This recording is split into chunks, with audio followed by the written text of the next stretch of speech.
बहुत बहुत स्वागत करते हैं एक बार फिर से सभी लोगों का प्रथम बैंकर के इस इम्पॉर्टेंट वीडियो सेशन में। आज के वीडियो में हम लोग देखेंगे यूबीजीबी का vehicle loan for personal use का सर्कुलर, और हम लोग 10 मिनट के अंदर इस पूरे सर्कुलर को जो है इसका सारा इम्पॉर्टेंट पॉइंट देख लेंगे और देखिए कि सर्कुलर को किस तरीके से पढ़ा जाता है। हम लोग कोशिश कर रहे हैं कि हर सर्कुलर का एक शॉर्ट पीडीएफ आपको दे दें, उसके ऊपर टॉप 10 एमसीक्यू आपको दे दें और उसके ऊपर एक शॉर्ट 10 से 12 मिनट का एक वीडियो दे दें। मुझे नहीं लगता है ज़्यादा ज़रूरत आपको है किसी भी सर्कुलर को पढ़ने का, और जितने अच्छे से अपडेटेड सर्कुलर का हम लोग वीडियो बना रहे हैं, मुझे नहीं लगता है कितने अच्छे से आप सर्कुलर को जो है कहीं और से पढ़ सकते हैं। तो ये स्टार्ट करते हैं। देखिए आप लोग भी 10 मिनट के अंदर जो है हम लोग कैसे सर्कुलर को जल्दी से कवर कर लेंगे। सबसे पहले है पर्पस। जैसे ही व्हीकल लोन है तो पर्पस क्लियर है, लोगों को या तो कार खरीदना होगा या लोगों को मोटरसाइकिल खरीदना होगा। इसके लिए जो है इस स्कीम के तहत लोन लेंगे। ठीक है, तो क्या पर्पस है? पर्पस ऑफ, एक second, purpose of new 2 wheeler और 4 wheeler for personal use. Personal use का जिक्र इसलिए बार बार किया जा रहा है कि कॉमर्शियल यूज के लिए नहीं देना है इस लोन को। इस स्कीम के तहत जो लोन देना है आपको पर्सनल यूज के लिए देना है। फैसिलिटी का क्या मतलब हुआ कि टर्म लोन के रूप में ही इसको देना है, इंस्टॉलमेंट के रूप में ही इस लोन को देना है, किसी भी कीमत पे ओडी के रूप में, या सीसी तो पॉसिबल ही नहीं है, ओडी के रूप में भी नहीं देना है। हर हाल में टर्म लोन के रूप में ही इस लोन को देना है। ठीक है, टारगेट ग्रुप कौन कौन से है? वैसे सभी इंडिविजुअल लोग जिनका उम्र 18 साल से ज़्यादा है और 65 साल से कम है। 18 साल से ज़्यादा है और 65 साल से कम है, और जिनका मंथली इनकम क्राइटेरिया का एक बना हुआ है, देख लीजिए। अगर सैलरीड या नॉन सैलरीड कोई भी हो, अगर वो 4 व्हीलर लेना चाहते हैं, अगर वो 4 व्हीलर का लोन लेना चाहते हैं, उनका मिनिमम इनकम जो एनुअल इनकम होना चाहिए वो 3 लाख रुपया होना चाहिए। मिनिमम एनुअल इनकम अगर 4 व्हीलर के लिए लेना चाहते हैं तो 3 लाख होना चाहिए। अगर 2 व्हीलर लोन लेना चाहते हैं तो मिनिमम एनुअल इनकम कितना होना चाहिए? 1,80,000 रुपया सालाना होना चाहिए। 2 व्हीलर के लिए 1,80,000, 4 व्हीलर के लिए 3 लाख रुपया। इंपॉर्टेंट जो भी बात है मैं उस पर जोर दे के बोल रहा हूँ, आप लोग ध्यान दीजिएगा।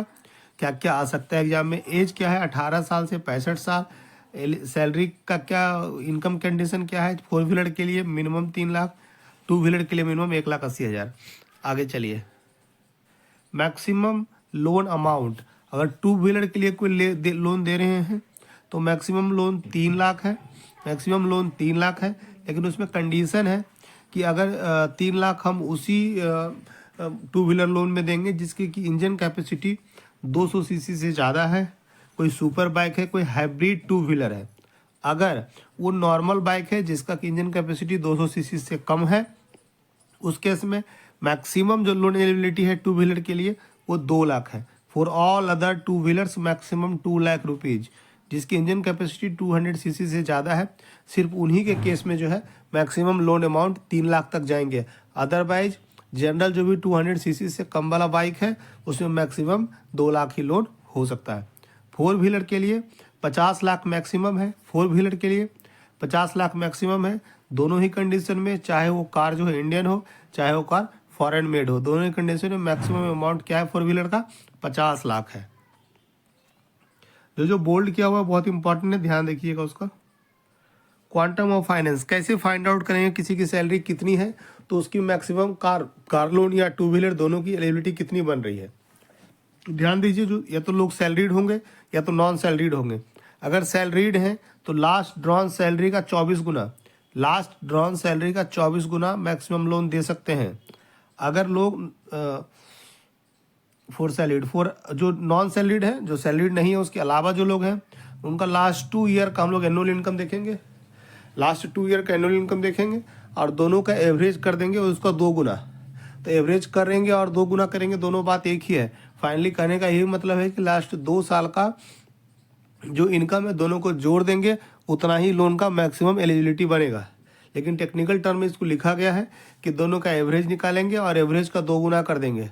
एवरेज निकालेंगे तो क्या करेंगे आप? प्लस करेंगे, डिवाइड बाई 2 करेंगे और फिर उसका 2 टाइम्स कर देना है, तो फिर मल्टीप्लाई बाई 2 करेंगे, 2 खत्म हो जाएगा। तो फाइनली क्या निकल के आता है कि लास्ट 2 ईयर का एनुअल इनकम को ऐड कर देंगे, वही मैक्सिमम क्वांटम ऑफ फाइनेंस होगा ठीक है। नॉन सैलरीड पर्सन के लिए, नॉन सैलरीड पर्सन के लास्ट 2 ईयर के एवरेज एनुअल इनकम देना है का 2 गुना देना है, और अगर सैलरीड आदमी है तो लास्ट ड्रॉन सैलरी का 24 टाइम्स देना है।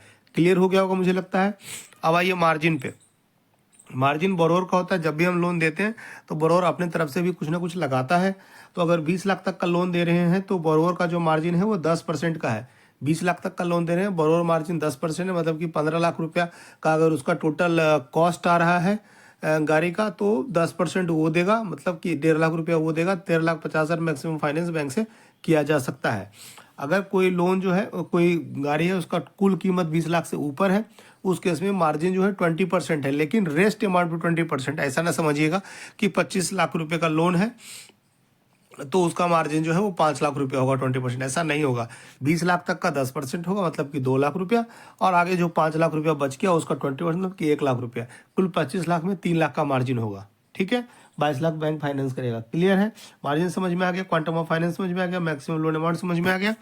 अब देखते हैं रेट ऑफ इंटरेस्ट। देखिए रेट ऑफ इंटरेस्ट जो है जब सर्कुलर आया था तो अलग था, बाद में लगभग जून 2023 में जो है रेट ऑफ इंटरेस्ट बहुत सारे स्कीम में चेंज हुए।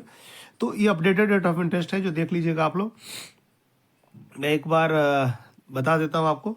रेट ऑफ इंटरेस्ट डिसाइड होता है वो सिविल या क्रिफ के स्कोर पे, प्लस साथ ही साथ जो इंटरनल रिस्क रेटिंग स्कोर होता है हमारा, दोनों चीज़ों पे डिपेंड करता है कि क्या होगा उसका रेट ऑफ इंटरेस्ट। तो सैलरीड बोरोवर के केस में जो है अगर 725 से ऊपर है सिविल और क्रिफ, और या फिर एक्सपीरियन अगर 750 से ऊपर है, और इंटरनल रिस्क रेटिंग देखिए 71 से ऊपर है तो 8.5% है, 71 से ऊपर 8.5% है। इसी तरीके से अलग अलग चार्ट बना हुआ, आप लोग पीडीएफ में देख लीजिएगा। 701 से 725 अगर सिविल क्रिफ है या एक्सपीरियंस 726 से ऊपर है, उस केस में rate of interest salaried borrower के लिए 8.65 है। सिविल की रेट इसलिए क्या हुआ है कि अब 675 से ऊपर हम लोग करते नहीं, 700 से ऊपर लोन हम लोग कर रहे हैं आज के समय में। ठीक है, इस तरीके से एक टेबल बना हुआ है आपका नॉन सैलरीड बोरोवर का। इसमें मैं डिस्कस करूँगा, बहुत लंबा समय लगेगा, आप लोग पीडीएफ में देख लीजिएगा अच्छे से। ठीक है, कि नॉन सैलरीड के लिए है 71 से 100 होगा, और सिविल क्रिफ 725 से ऊपर हो या एक्सपीरियंस 750 से ऊपर हो तो 8.60, और अगर वो 50 से 70 के बीच हो तो 8.65। मतलब कि इंटरनल रिस्क रेटिंग 50 से नीचे होगा तो लोन हम लोग को नहीं करना है। ठीक है ना, लोन हम लोग को नहीं करना है। इस तरह से जैसे जैसे उसका सिविल का स्कोर कम होगा उस तरीके से जो है, और इंटरनल रिस्क रेटिंग कम होगा, रेट ऑफ इंटरेस्ट उसका बढ़ता चला जाएगा। ठीक है, यहाँ देखिए यहाँ पे 8.50 था, धीरे धीरे बढ़ रहा है, और अब जो है फाइनली अगर उसका रिस्क रेटिंग भी, इंटरनल स्कोर भी कम आ रहा है और सिविल का स्कोर भी कम है तो 8.75 है। ठीक है, फाइनली कुछ और क्राइटेरिया है जो आप लोग देख लीजिए। 10 लाख से ऊपर का लोन देंगे तो 2 CIC मैंडेटरी है। As for vehicle loan CORS 10 lakh, PTEC 2 CIC score for the categorisation the lower of the 2 CIC score is propose to be considered. जो अच्छा बात यह है कि 10 लाख से ऊपर हम लोग कर रहे हैं, मान लीजिए सिविल निकाल लिया हमने और क्रिफ एक्सपीरियंस निकाल लिया हमने। ठीक है, तो उस केस में चूंकि रेट ऑफ इंटरेस्ट डिसाइड होता है तो जिस में लोअर आया है ना, जिसमें लोअर आया है उसके हिसाब से रेट ऑफ इंटरेस्ट डिसाइड करेंगे। एक एग्जांपल भी देख लेते हैं, आपको कन्फ्यूजन हो रहा होगा ऐसे बोलने से। मान लीजिए कि नॉन सैलरीड बोरोवर है, ठीक है, और उसका सिविल आया है 770। ठीक है, इस कैटेगरी में आ रहा है वो, लेकिन उसका क्रीफ आया है या फिर एक्सपीरियन उसका आया है 710। तो हम लोग क्या करेंगे, एक्सपीरियन आया उसका 730 मान लीजिए। ठीक है, एक्सपीरियंस 730 आया है तो इस कैटेगरी में लाई कर रहा है वो, इस कैटेगरी में लाई कर रहा है, सिविल के हिसाब से इस कैटेगरी में लाई कर रहा है। इंटरनल स्कोर रेटिंग फिक्स है 71। तो हम लोग जो है लोअर वाला जो पार्ट है ना, मतलब जिसमें ज़्यादा इंटरेस्ट लग सकता है, हम लोग को कोशिश करना है वो वाला चूज करने के लिए। 8.70 होगा, यही मुझे बताना था। इसके बाद क्या है, किसी किसी का क्या है, नील क्रेडिट हिस्ट्री आता है, जो आज तक उसका कोई सिविल में रिकॉर्ड ही नहीं है, नील क्रेडिट हिस्ट्री है, कोई उसका लोन का नहीं है। उस केस में रेट ऑफ इंटरेस्ट जो है 9% चार्ज होगा, 9% चार्ज होगा। क्लियर है। In case of joint borrower score to be obtained from same CIC for both the borrowers. अगर ज्वाइंट बोरोवर दो तरह के, मतलब एक ही लोन में दो ज्वाइंट हैं लोग, उस केस में जब भी CIC निकालेंगे तो दोनों का सेम ही CIC निकालेंगे। ठीक है, दोनों का सेम ही CIC निकालेंगे, और score of joint borrower to be averaged out CIC wise and lower of the two average score will be considered. मतलब कि अगर मान लीजिए कि दो लोग हैं, राम और श्याम है, और दोनों लोग ज्वाइंट लेना चाहते हैं, तो राम का सिविल निकलेगा तो श्याम का भी सिविल निकलेगा। ठीक है। फिर राम का एक्सपीरियंस निकलेगा तो श्याम का भी एक्सपीरियंस निकलेगा, और दोनों के स्कोर को एवरेज करेंगे। दोनों ही CIC बाय सिविल का दोनों का जोड़ेंगे, बटे 2 करेंगे। फिर श्याम का दोनों का जोड़ेंगे। राम और श्याम का सिविल का ऐड करके एवरेज निकालेंगे, और राम और श्याम का एक्सपीरियंस का निकालेंगे। दोनों में जो लोअर होगा ना उस हिसाब से कंसीडर करके रेट ऑफ इंटरेस्ट डिसाइड करेंगे। क्लियर है? ये नहीं कि दोनों में से एक आके हमने डिसाइड कर लिया। जो लोअर होगा उसके हिसाब से रेट ऑफ इंटरेस्ट होना चाहिए, वही होगा। उसके बाद देखते हैं हम लोग सैंक्शनिंग अथॉरिटी है। सैंक्शनिंग अथॉरिटी BM वाला जो भी आज के समय में एक्सरसाइज नहीं हो रहा है, सारा जो भी व्हीकल लोन है वो CCPC के द्वारा या RLCC के द्वारा हो रहा है।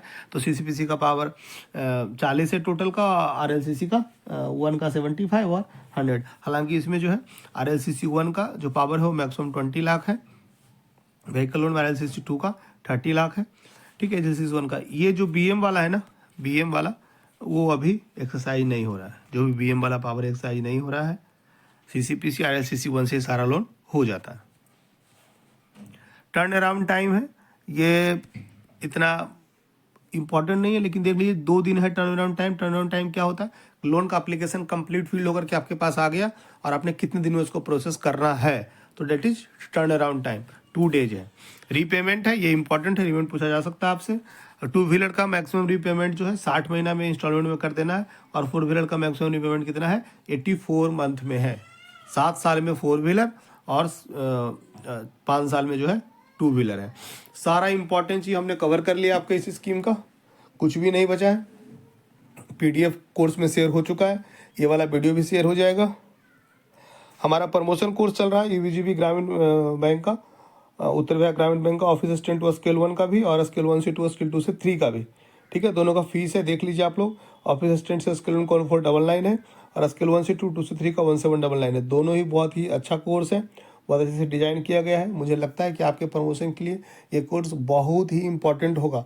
हमारी टीम में कुछ लोग उत्तर बिहार ग्रामीण बैंक से ही हैं जो सर्कुलर पे काम कर रहे हैं, बाकी जो टीम है वो अलग अलग बैंक से हैं। लेकिन जनरल बैंकिंग और आपका इंटरनल सर्कुलर, ऑफिस असिस्टेंट के लोगों के लिए हिंदी का सेक्शन, ये सारा सेक्शन हम लोग कंप्लीट कवर कर रहे हैं, कुछ भी नहीं छोड़ रहे हैं। ठीक है। कोर्स का एक्चुअल तरीका यही है। बहुत सारे लोग ऑनलाइन क्लास की बात करते हैं, 7 दिन 10 दिन दे दें, वो मेरे हिसाब से उचित नहीं है। आपको ये क्या है कि आपके पास टाइम का फ्री, आप जब मन हो आपको पढ़िए। कोर्स में आपको ID पासवर्ड मिल जाएगा, उसके अंदर हर एक टॉपिक का PDF है, हर एक टॉपिक का MCQ है, हर एक टॉपिक का रिकॉर्डेड वीडियो है। आप जाइए, जब आपको सुविधा हो, जिस समय पढ़ना हो उसको पढ़िए। टेस्ट अवेलेबल है, टेस्ट लगा लीजिए। आप सभी लोगों को जो भी पेड हो रहे हैं उनको व्हाट्सएप ग्रुप में हम लोग ऐड कर रहे हैं। व्हाट्सएप ग्रुप में भी डेली क्विज हो रहा है, सारे PDFs दे रहे हैं, क्योंकि ऑनलाइन कोर्स में PDF डाउनलोड होगा नहीं, तो हम लोग वहाँ पे PDF दे रहे हैं ताकि लोग डाउनलोड करके प्रिंट करके पढ़ लें। तो मुझे लगता है कि UVGB के प्रमोशन के लिए सबसे बेस्ट कोर्स है ये। आप सभी लोग डिस्क्रिप्शन बॉक्स में लिंक दिया हुआ, अगर यूट्यूब पे इस वीडियो को देख रहे हैं तो वहाँ जाके देखिए, या फेसबुक पे देख रहे हैं वहाँ भी लिंक दिया हुआ होगा। मेरा मोबाइल नंबर है, 2 नंबर है, 7970903637 है, 9939003637 है। ठीक है। इस पे आप लोग कॉल कर सकते हैं, कोई क्वेरी हो, कुछ बात करना हो, कुछ इंक्वायरी करना हो कोर्स के बारे में, आप लोग कॉल कर सकते हैं। ठीक है। मुझे लगता है ये जो सर्कुलर मैंने अभी बताया आपको, एक एक पॉइंट इसका अच्छे से आपका कवर हो गया होगा। ठीक है। Thank you so much for watching this video.